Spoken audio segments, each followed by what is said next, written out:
सूरत जिन की हैरान कुन हकीकत, ईमान लाने वाले और काफिर जिन। बिस्मिल्लाहिर्रहमानिर्रहीम। अस्सलामु अलैकुम।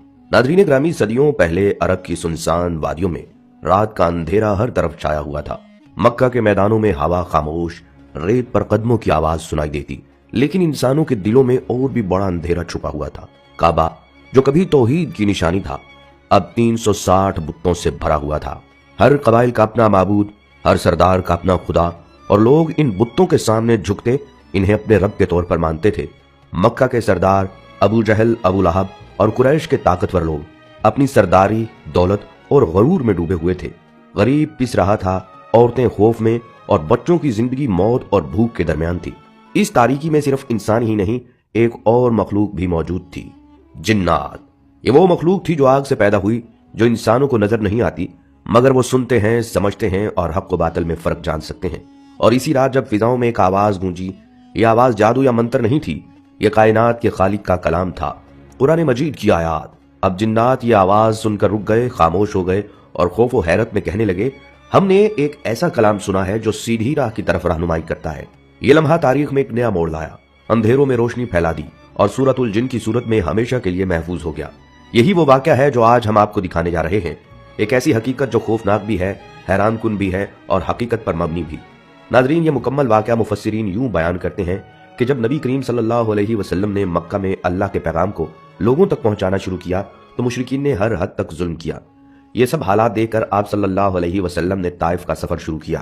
ताइफ में आपने कबीला बनु सकीफ के उमैर सकफी के 3 बेटों अब्द, यालील, सऊद और हबीब से मुलाकात की। इनके बारे में मशहूर था कि ये अच्छे लोग हैं। आप सल्लल्लाहु अलैहि वसल्लम ने इनको इस्लाम की दावत दी, कौम के मजालिम का जिक्र करके फरमाया, मैं तुम्हें अल्लाह का पैगाम देने आया हूँ। इन्होंने आप सल्लल्लाहु अलैहि वसल्लम का मजाक उड़ाया।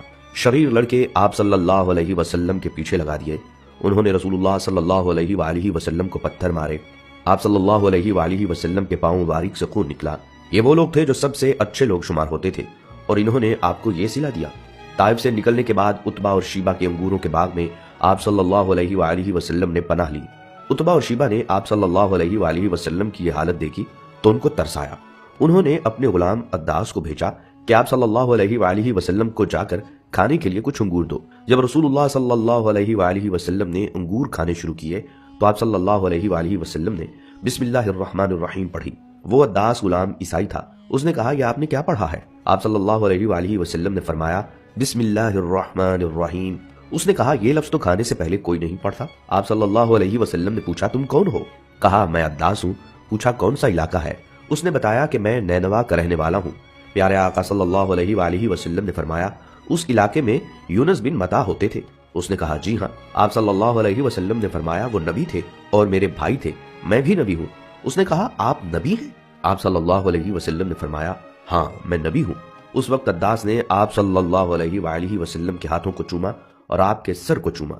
इस अमल को उतबा और शीबा दोनों ने देखा। अद्दास वापिस आया तो उन्होंने कहा, ये तूने क्या किया? लगता है तू भी अपना दीन छोड़ गया है। इस वक्त सबसे अफजल दीन तो तुम्हारा है, यानी नसारा का। उसने कहा, नहीं, सबसे अफजल दीन हमारा नहीं है, सबसे अफजल दीन इनका है। जिस नबी के बारे में हमने सुना था ये वही नबी है। नाज़रीन, यह वाकया रास्ते में पेश आया। फिर हजूर सल्लल्लाहु अलैहि वसल्लम नखला के मुकाम पर रुके और आप सल्लल्लाहु अलैहि वसल्लम ने रात को तहज्जुद की नमाज पढ़ी। मुल्क यमन के जिन्नात का एक गिरोह भी यहीं पहुंचा हुआ था। चूंकि पहले मलाइका को जब अल्लाह पाक हुक्म देते थे तो मलाइका अपने परों को हिलाते और बहुत खुश होते, और जो हुक्म आसमान से जमीन की तरफ आता था इन अहकाम को देखकर खुश होते और आपस में मुज़ाकरा करते। मलाइका आसमान से नीचे आते तो जिन्नात वहां जाकर उनकी बातों को सुन लेते और वापिस आकर नजूमियों को बताते कि बारिश होने वाली है, फलां काम होने वाला है। नजूमी इनमें कुछ झूठ मिलाकर ये बातें कौम को बता देते। इससे उनका काम चलता रहता था।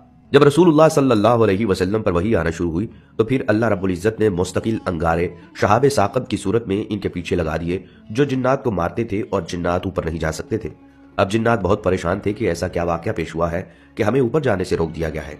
जिन्नात इस तलाश में निकले हुए मकाम नखला पर पहुंचे तो देखा कि हजूर सल्लल्लाहु अलैहि वसल्लम तहज्जुद में तिलावत फरमा रहे थे। इन जिन्नात ने आप सल्लल्लाहु अलैहि वसल्लम की तिलावत सुनी और चले गए। रसूलुल्लाह सल्लल्लाहु अलैहि वसल्लम को ना उनके आने का पता चला, ना तिलावत सुनने का पता चला, ना उनके ईमान का पता चला। वही आई तो बजरिया वही आप सल्लल्लाहु अलैहि वसल्लम को बताया गया कि जिन्नात के गिरोह ने कुरान मजीद को बगौर सुना और हैरत ज़दा होकर कहा, आज हमने एक अजीब कुरान सुना है। उनकी कुल तादाद 9 या 7 थी। उन्होंने अपनी कौम को ईमान लाने की तरगीब दी। پھر ان میں سے 300 افراد یعنی جنات اسلام لانے کے لیے حاضر خدمت ہوئے۔ جب یہ جنات ایمان لائے تو انہوں نے کہا، ہمارے رب کی شان بہت بلند ہے، اللہ کی نہ کوئی بیوی ہے نہ کوئی اولاد۔ جو ہم میں سے کچھ لوگ اللہ کے بارے میں بے وقوفی اور غلط باتیں کرتے ہیں، وہ اپنی جہالت میں یہ باتیں پھیلانے کی کوشش کرتے ہیں۔ انہوں نے مزید کہا کہ ہمیں پہلے لگتا تھا کہ انسان اور جن کبھی اللہ کے بارے میں جھوٹ نہیں بولتے، لیکن آج ہمیں پتا چلا کہ جنات میں سے کچھ لوگ شرک اور غلط معلومات پھیلا رہے ہیں۔ مشرکین مکہ کا ایک معمول یہ تھا کہ جب وہ سفر پر نکلتے اور کسی وادی میں رات کو پڑاؤ کرتے تو وہ کہتے، میں اس وادی کے عظیم سردار کی پناہ مانگتا ہوں تاکہ ہم اپنے گروہ کے بے وقوف شریر جنات کے شر سے محفوظ رہیں۔ یہ عمل جنات کو مزید گمراہ کرتا اور ان میں اکڑ پیدا کرتا کہ دیکھو انسان بھی ہم سے مدد مانگ رہے ہیں۔